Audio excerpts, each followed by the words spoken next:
Hello बच्चों, कैसे हैं आप सब। आई होप आप बहुत अच्छे से होंगे, व्यस्त मस्त और स्वस्थ भी होंगे।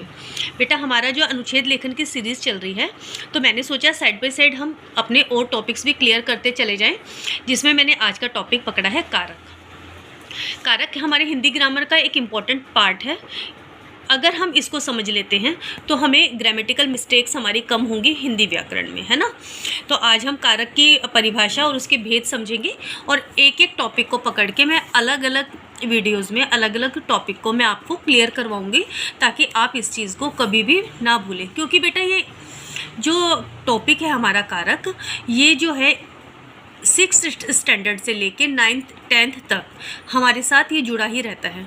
और अगर आप आगे जब आप मास्टर्स की पढ़ाई करते हैं, आगे पढ़ते हैं, तो उसमें भी ये टॉपिक हमारा नहीं छूटता। ठीक है, कारक एक ऐसा टॉपिक है जो हमारे हिंदी ग्रामर का बहुत ही इम्पोर्टेंट पार्ट है। तो आप तैयार हो जाइए और हम शुरू करते हैं। पहले इसकी परिभाषा को समझने की कोशिश करते हैं। ठीक है, दो शब्दों को जोड़ने के लिए संज्ञा या सर्वनाम के जिस रूप से उसका संबंध क्रिया या वाक्य के अन्य शब्दों के साथ जाना जाए, उसे हम क्या कहते हैं बेटा? कारक कहते हैं। अगर मैं आपको इसको डिफाइन करती हूँ तो मैं पहले उसका मीनिंग मैं आपको समझाती हूँ। इसका मीनिंग क्या हुआ? अर्थात कारक संज्ञा या सर्वनाम शब्दों का वह रूप होता है जिसका सीधा संबंध क्रिया से ही होता है। अब देखो, दो शब्दों को जोड़ने के लिए संज्ञा या सर्वनाम जिस रूप से भी उसका संबंध क्रिया, है ना, क्रिया के साथ जोड़ने के लिए जिन शब्दों का प्रयोग हम संज्ञा या सर्वनाम के शब्दों के रूप में करते हैं, उसका संबंध किससे होगा? क्रिया से होगा। ये बात तो आपको क्लियर हो गई। इसका मीनिंग क्या हुआ? इसका मीनिंग हुआ कि क्रिया के साथ संज्ञा का सीधा संबंध ही कारक होता है। क्रिया के साथ संज्ञा का सीधा संबंध ही कारक होता है। मोटे तौर पे अगर आपको समझने की बात समझनी है कि क्रिया का कारक कहते क्या है, किस उन शब्दों को कहते हैं कारक जिसका सीधा संबंध किससे होता है? क्रिया के साथ। क्रिया के साथ संज्ञा का सीधा संबंध कारक ही होता है। लेकिन हम इसको इस तरीके से तो नहीं लिख सकते ना बेटा। एग्जामिनेशन में, एग्जाम्स में लिखने के लिए हमें इसकी डेफिनेशन याद करनी ही पड़ेगी। तो डेफिनेशन क्या हो गई? दो शब्दों के जोड़ने के लिए संज्ञा या सर्वनाम के जिस रूप से उसका संबंध क्रिया या वाक्य के अन्य शब्दों के साथ जाना जाए, उसे हम कारक कहते हैं। आई होप आपको ये बात क्लियर हो गई होगी। अब देखो, कारक के प्रकार, जो कारक को प्रकट करने के लिए संज्ञा और सर्वनाम के साथ जो चिन्ह लगाए जाते हैं, उन्हें हम विभक्ति कहते हैं। जैसे जैसे हमारे टॉपिक आगे बढ़ता जाएगा, आपको ये बात अच्छे से क्लियर होगी। लेकिन अभी मैं आपको क्या समझाना चाह रही हूँ? विभक्ति। हम जो चिन्ह लगाते हैं उनको हम विभक्ति कहते हैं। ये आप जब तक आप एक दो उदाहरण नहीं समझ लेंगे, तब तक आपको ये बात समझ में नहीं आएगी। पेड़ पर फल लगते हैं। अब देखो, पर जो है विभक्ति है। दिगंत पुणे से गुड़गांवा आया, मतलब पुणे था पहले, दिगंत कहाँ था? पुणे था, पुणे से गुड़गांव आया। तो से, शांति ने भिखारी को खाना दिया। भिखारी को खाना मिला, किसने दिया? शांति ने दिया। किसको दिया? भिखारी को दिया। तो ने और को, यहाँ पे क्या हो गया? अब देखो, मैं और उदाहरण बोलती हूँ। अध्यापक ने विद्यार्थियों को पढ़ाया। अध्यापक ने क्रिया करी है। क्या क्रिया करी है? पढ़ाना। किसको पढ़ाया? विद्यार्थियों को पढ़ाया। तो इस प्रकार वाक्यों में रेखांकित, जैसे पर, से, ने, को चिन्ह लगे हैं। इनके कारण वाक्यों का रूप जो है अलग अलग हो गया है। चिन्हों को परसर्ग या विभक्ति चिन्ह कहते हैं। समझ में आया? मैं आपको 2 मिनट में फिर से इस बात को डिफाइन कर रही हूँ।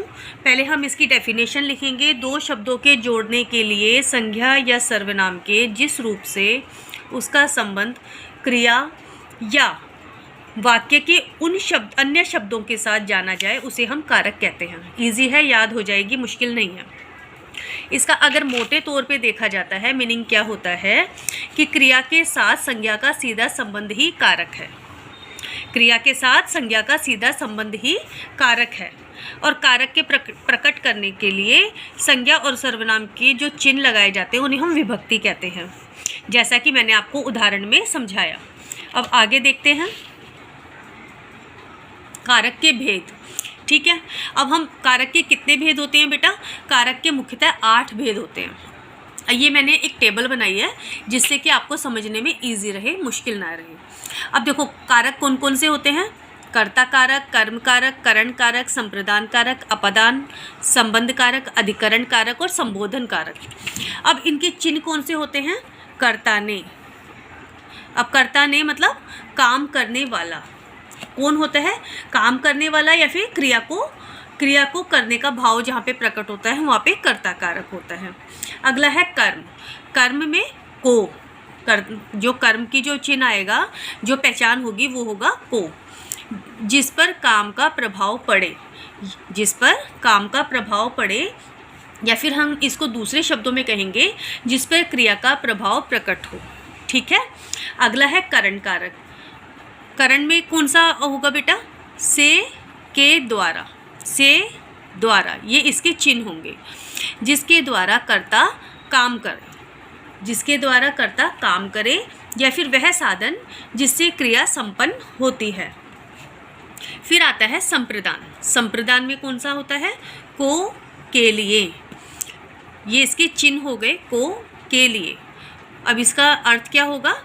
जिसके लिए क्रिया की जाए, जिसके लिए क्रिया की जाए, या फिर जिसके हित की पूर्ति क्रिया से होती है।